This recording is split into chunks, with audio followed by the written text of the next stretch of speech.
Hi, today I am going to show you how to create an art studio space when you don't have a lot of space. I'm in my garage. If you look around, you'll see there's my car over there and a bunch of other stuff that you have in a garage. So I wanted an art studio, and this was my space that I was going to have to be able to create that. So what I did, I started out with creating an easel on this wall with the help of my amazing husband. So I've got this huge easel that's actually nailed into the wall so that it won't cave in or fall over or anything. And then on the easel, I've got a big clipboard. So if I'm working with archival paper, I can clip that paper on and work right from that paper. If I'm working with canvas, I've got two shelves here. If I have a huge canvas, I can lay it landscape across the shelves. If I have smaller ones, I can sit them portrait style. So I've got a lot of different options. Or like here, I'm starting a new painting.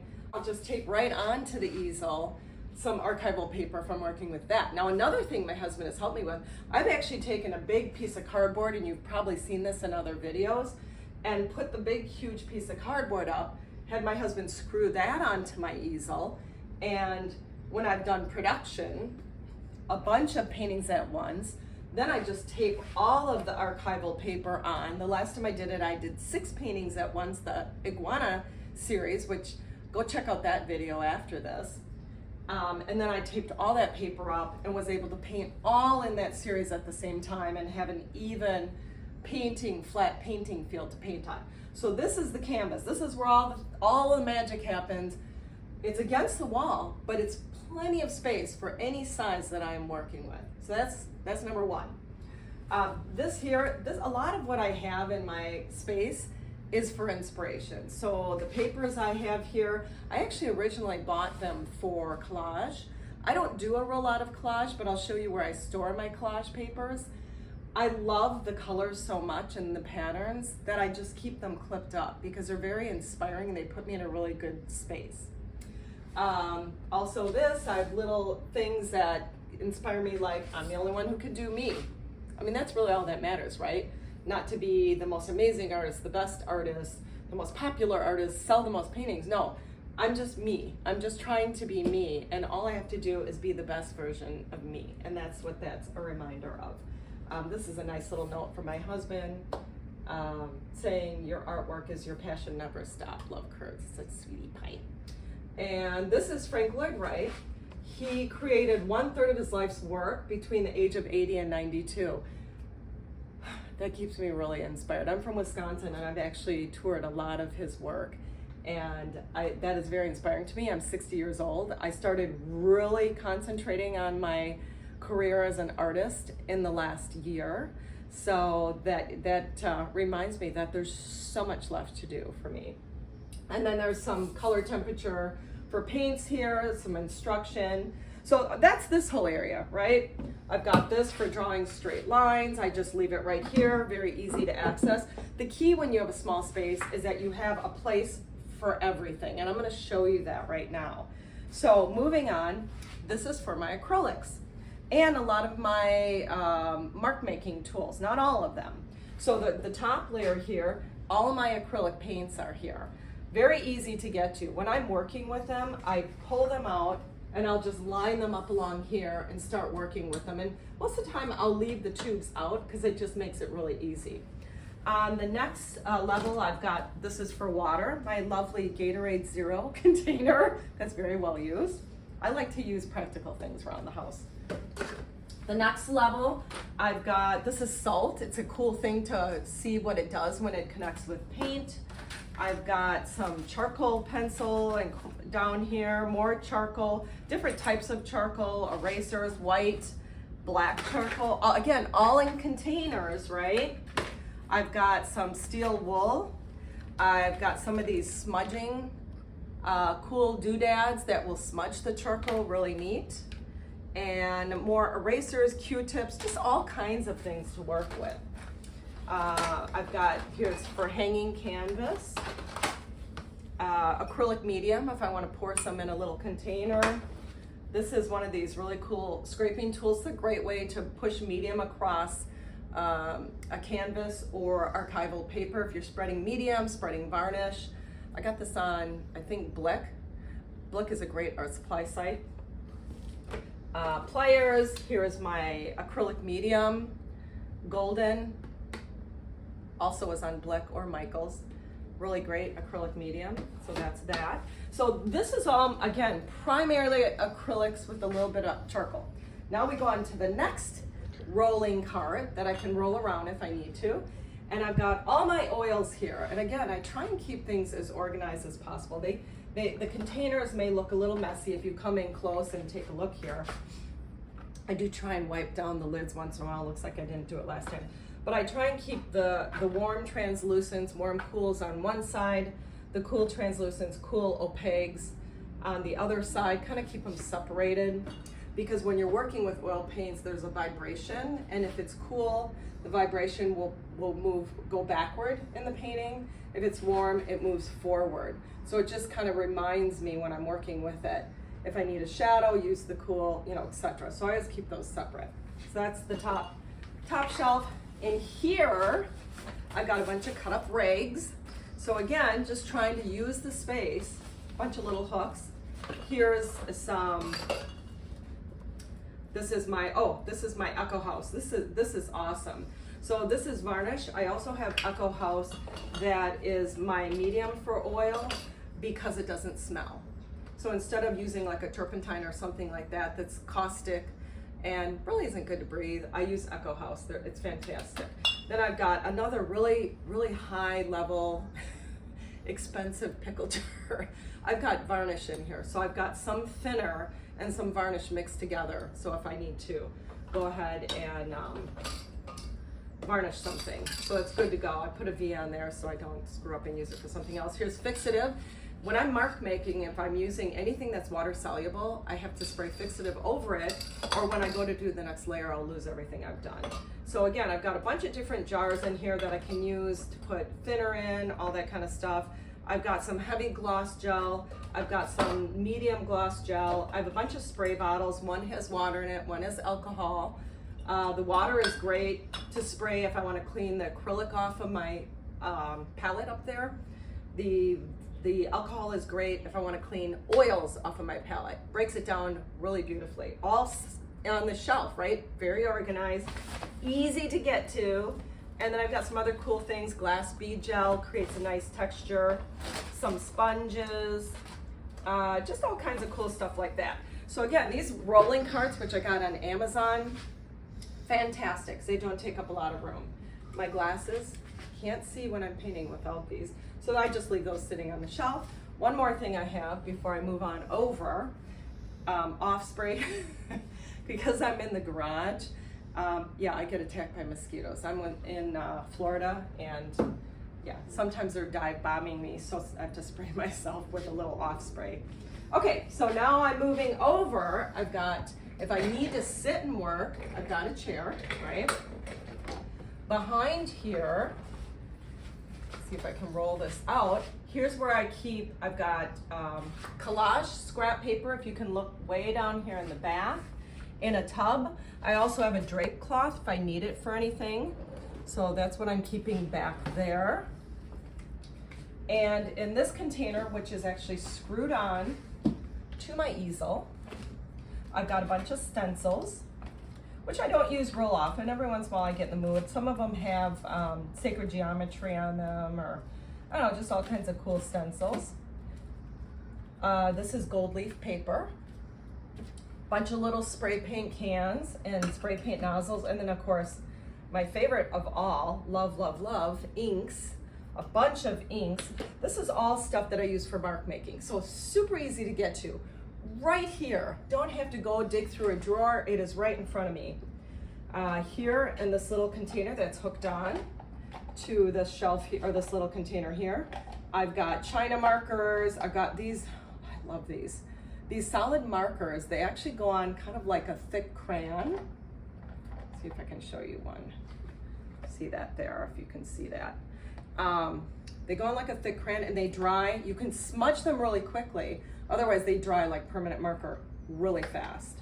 I've got this masker that I can actually write a word and then paint over it and then peel it off. It's like a glue, peel it off later, and that word will be exposed through the paint.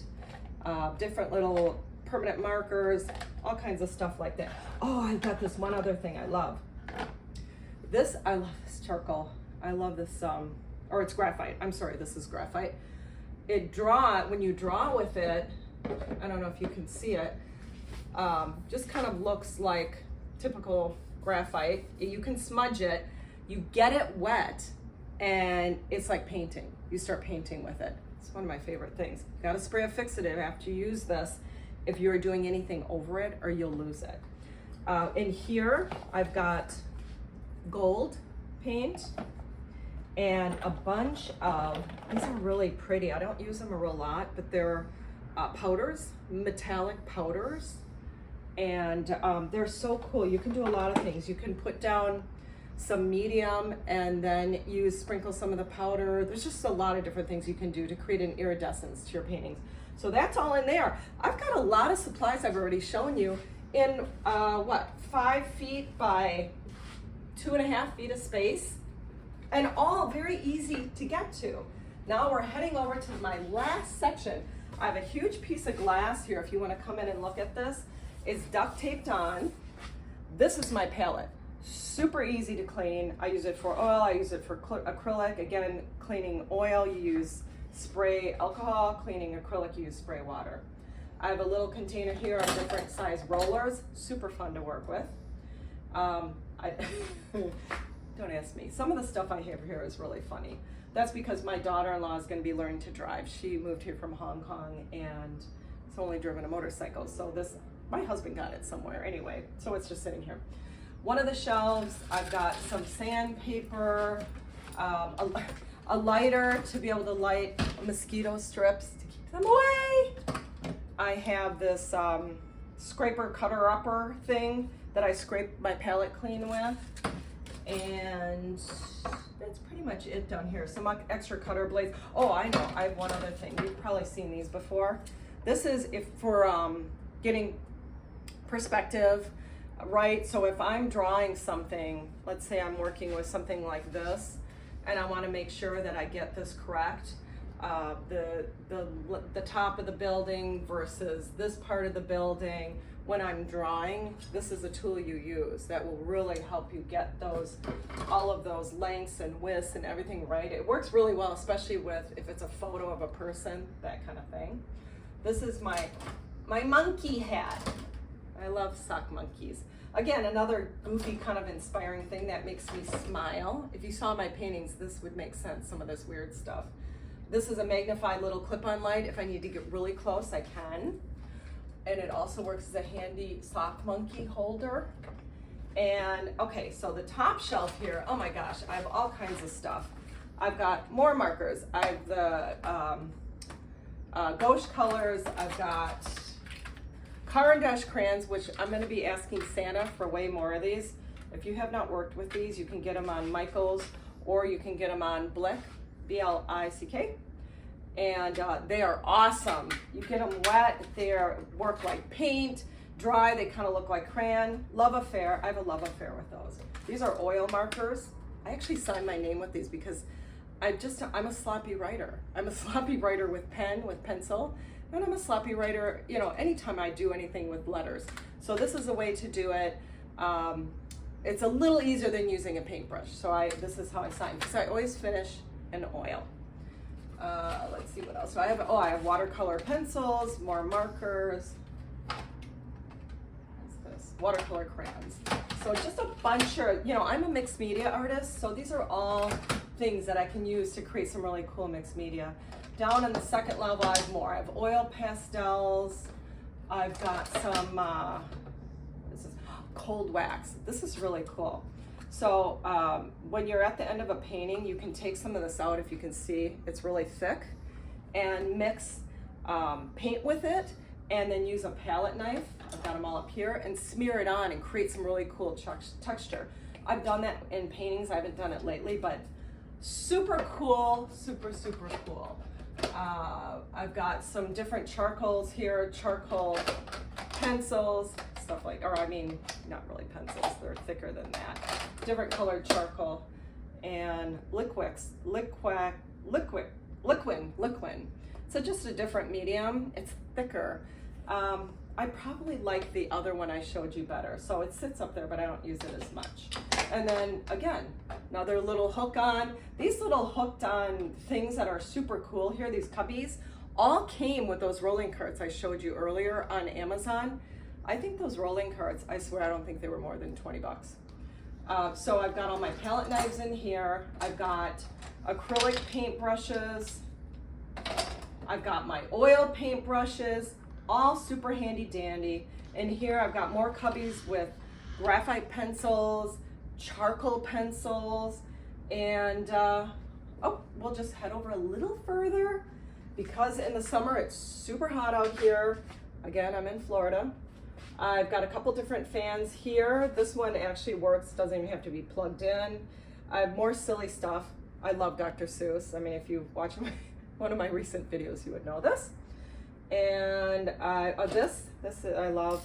My mommy who passed away, she had Alzheimer's, and I found a bunch of these in her closet. I don't know what inspired them, but I kept one. I just love it. Queen of Hearts, I love Alice in Wonderland. And I did a few paintings inspired by that, so I keep the Queen of Hearts here. And it's an old painting of a martini glass. Here's some different paper, archival paper that I work with, and a couple other old paintings, and then my husband, being the amazing person he is, this summer, at the end of summer, finally installed an air conditioner in the window, so I'm not going to be dripping in sweat. The last thing I can show you is I've got these lights up here, very cheap at Home Depot. I don't know, 10 bucks, 12, what did those cost? $15 at the most. Very inexpensive. Yeah, so those create perfect lighting. You really need good lighting. And those were recommended by the mastery program that I did with Milan Art Institute. By the way, if you're seeing my wolf, this is my wolf hat. You've seen him in videos before. And those are some old paintings I did at the beginning of the mastery program, if you're seeing those. Again, just inspiration, stuff I've done. It's very different than the stuff I'm doing now, but I'm still really proud of it. And of course, my graduation certificate for the mastery program is nailed up there. My husband put that up there because he's so amazing. So anyway, this is my art studio. Again, the space, if you include everything, and actually this workbench is used by my husband all the time too. So we both use it for different things. He of course uses it for stuff around the yard, stuff he's building, that kind of thing. He's amazing with his hands. But sometimes I'll spread things out if I'm varnishing canvas or whatever. I have enough space that I can do that. But overall, my art studio is from pretty much here to there is maybe 10 feet, 8 feet, maybe 8 feet, and out 3 feet at the most. That's what you can do in this small of space, and I still have plenty of room to move around. I never feel too cramped or too confined. You can do it in small spaces. If you don't have a garage and you've got a wall in your house, maybe it's a spare bedroom. I know people that have created an art studio out of a kitchen wall that's not being used. In a very small space, you can make something happen. These carts have been a dream. Having something like this hanging on the wall that I can hang a bunch of stuff off and put a bunch of stuff on is a dream as well. I see some people use a lot of like a chest of drawers, that kind of thing. Totally you can use that. I've done that in the past. I actually like how everything's in the open and I don't have to put anything away. So this for me works very well. And remember, for a year, I painted almost every day. I would say the amount of times I didn't paint maybe amount to 10 days total in a year out of 365 days. So I had to have everything work for me. This works really well. So I hope it helped to see the studio and to see what you can do in a really confined space. And if you've watched any of my other videos, you'll see that I put out, I don't know, 80 paintings in the last year of varying sizes, some quite large. You can do it. So get on it, create an art studio space for yourself and start painting.